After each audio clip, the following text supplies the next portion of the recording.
This is now my final oldest comic book. I don't see myself ever getting a comic book older than this one. This is Terry and the Pirates, issue 2 from 1939. I got it for $28. You know me, there's no fun in it if I have to spend a lot of money, okay? I can get anything I want if I just throw money at it. There's no fun in that. I just want to see what can I get for practically nothing. And this is it. I want to take a look inside because this will be the first and last time I ever open this thing. Look, 10 cents. So before we get started, this is the size of a comic from the Golden Age. Here is a modern comic book that just came out here in 2025. This cost $5. All right, here we go.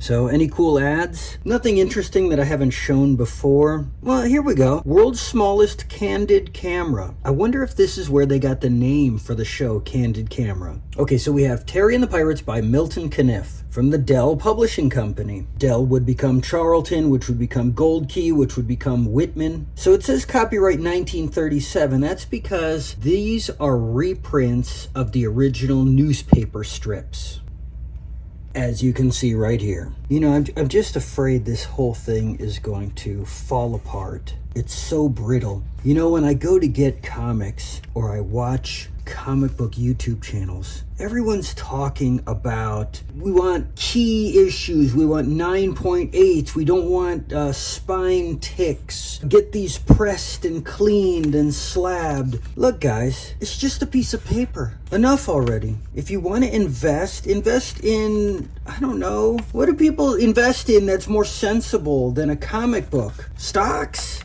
I don't invest in anything. I guess I should. A 401k? Yeah, I invest in a 401k. But really, paper, I mean, just by the mere effect of existing, paper becomes brittle. It yellows and browns and it gets crusty and brittly and falls apart. The whole concept of collectibles, it's interesting. I mean, I collect stuff, right? But when I think about it, collecting in a way is kind of dumb, but kind of smart. I don't know. I like that people collect stuff. I like that they're preserved. I like the best quality things being preserved. But, you know, like toy collecting, plastic, it eats itself. There are so many sealed samples, mint in package, of things like Super Joe from the G.I. Joe action figure line from 1978, where in the package it's practically just crumbled dust. The plastic eats itself. The same thing with paper. The whole reason why I got my 4 old Marvel comics from the 60s that I slabbed, you know, I sent them off to the CGC. The whole reason why I did that is because I bought them super cheap in 1990, like 10 bucks a piece. Thought it was pretty cool, but now that's 35 years ago. When I went to flip through them again, it almost turned to dust in my hand, like when they take the lid off the Ark of the Covenant to go pull out the tablets from Moses, and it's just dust.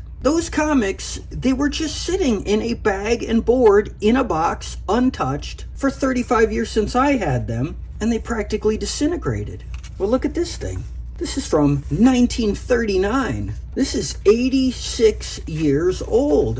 And it's just paper. See? It's crumbling. It's just paper. I don't even know if I'm making a point. Maybe I'm just contradicting myself. I don't like the collector mindset of fighting over the greatest quality of anything, obsessing over quality, trying to get the most money out of your investment. How much is this worth? Fighting all over that. I like the idea of collecting that. Preserve the stuff, put them away in a museum, forget about trying to make money on it. But also, I like collecting stuff, having them in my possession and looking at them. But I get afraid. These things are so old. Look, right there, it just falls apart. So that's that. I haven't found a plastic case the Golden Age size yet, or even magazine size. I'm gonna have to find something to seal this in, because I'm never gonna open this again. If I want to read Terry and the Pirates, they have reprints of the strips from the newspaper in nice quality. I'm sure you can also download it off the internet. It's public domain at this point. But hey, I just, you know, it's all part of the little collecting bug. I got it, I like it, I'm gonna put it away. Maybe I'll regret it, but it's only 28 bucks. It's not that big of a deal. So there we go. My final oldest comic book in my collection. Until next time.